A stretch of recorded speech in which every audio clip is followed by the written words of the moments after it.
আসসালামু আলাইকুম।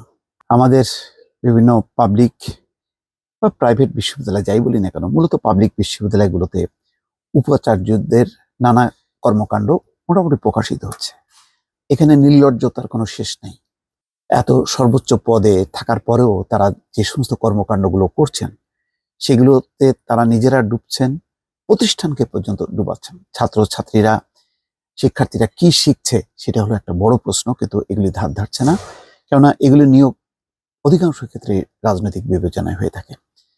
দেখেন আরেকটি খবর, সেটা হচ্ছে উপাচার্যর 2 ছেলে ও ভাগ্নির চাকরি, ভাড়ায় চলে স্ত্রীর গাড়ি। বোঝেন অবস্থা। খবরটা দেখেন। ঢাকার শেরেবাংলা কৃষি বিশ্ববিদ্যালয়ে এখন কর্মকর্তা হিসেবে চাকরি করছেন উপাচার্য অধ্যাপক মোহাম্মদ আব্দুর রশিদ ভূঁইয়ার 2 ছেলে। 4 মাস আগে সেকশন অফিসার পদে নিয়োগ পেয়েছেন তার ছোট ছেলে। একই সময়ে বিশ্ববিদ্যালয়ের কর্মকর্তা পদে উপাচার্যের নিজ জেলা নরসিংদীর অন্তত 7 জনের চাকরি হয়েছে। উপাচার্য তার স্ত্রীর একটি গাড়ি বিশ্ববিদ্যালয়ের প্রকল্পে 1 বছর ভাড়া খাটিয়েছেন। মানে স্ত্রীর ব্যক্তিগত গাড়ি, সেটা প্রকল্পে ভাড়া খাটিয়েছেন। মানে সুবিধা মতন টাকা সেখান থেকে নিয়েছে। মানে সেখানে তো আর কোনো কম্পিটিশন নাই। এছাড়া অভিজ্ঞতা না থাকা একটি ঠিকাদারি প্রতিষ্ঠানকে দিয়ে বিশ্ববিদ্যালয়ের ভেতরে 12 কোটি টাকা খরচ করে গ্রিন হাউস নির্মাণের অভিযোগ উঠেছে উপাচার্যের বিরুদ্ধে। এতে অনিয়ম হলেও ওই প্রতিষ্ঠানের বিরুদ্ধে ব্যবস্থা নেওয়া হয়নি, বরং তাদের বিল পরিশোধ করে দেওয়া হয়েছে।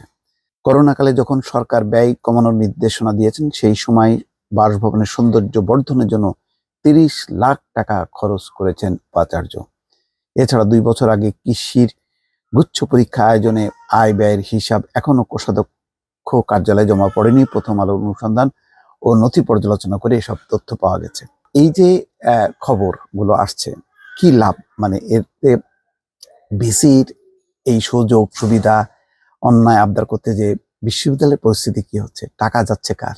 বিশ্ববিদ্যালয়ের শিক্ষক ও কর্মকর্তারা বলছেন উপাচার্য ক্ষমতার অপব্যবহার করে একের পর এক অনিয়ম করে যাচ্ছেন। তাতে মেধাবী ও ভালো ফলধারী শিক্ষার্থীরা বিশ্ববিদ্যালয়ের শিক্ষক ও কর্মকর্তা পদে নিয়োগ পাননি। উপাচার্যের আশীর্বাদ পুষ্ট হওয়ায় তুলনামূলক কম সিজিপি ধারী প্রার্থীরা নিয়োগ পেয়েছেন। উপাচার্য নিজের জেলাকে প্রাধান্য দেওয়ায় অন্যরা বঞ্চিত হয়েছেন। এর নেতিবাচক প্রভাব পড়েছে বিশ্ববিদ্যালয়ের উপর।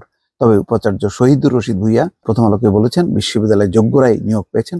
সততার সঙ্গে তিনি শিক্ষক ও কর্মকর্তা নিয়োগ দিয়েছেন। এখন এই যে যারা যারা নিয়োগ পেলেন, তার নিজের পুত্র সহ নরসিংদীর 7 শিক্ষক, এখন দিক, তার জবাব দিক, এবং রিপোর্ট তো বের হলো, ব্যাখ্যা করুক যে কিভাবে। এবং এইগুলির ব্যাপারে কি আমাদের যে বিশ্ববিদ্যালয়ের যে মঞ্জুরি কমিশন আছে বা অন্য কোনো কর্তৃপক্ষ, এগুলি কি আসলে তদন্ত করে? আমার তো মনে করে না। কেন, তারা সবাই জানে যে ভিসি এই পদটা হলো রাজনৈতিক।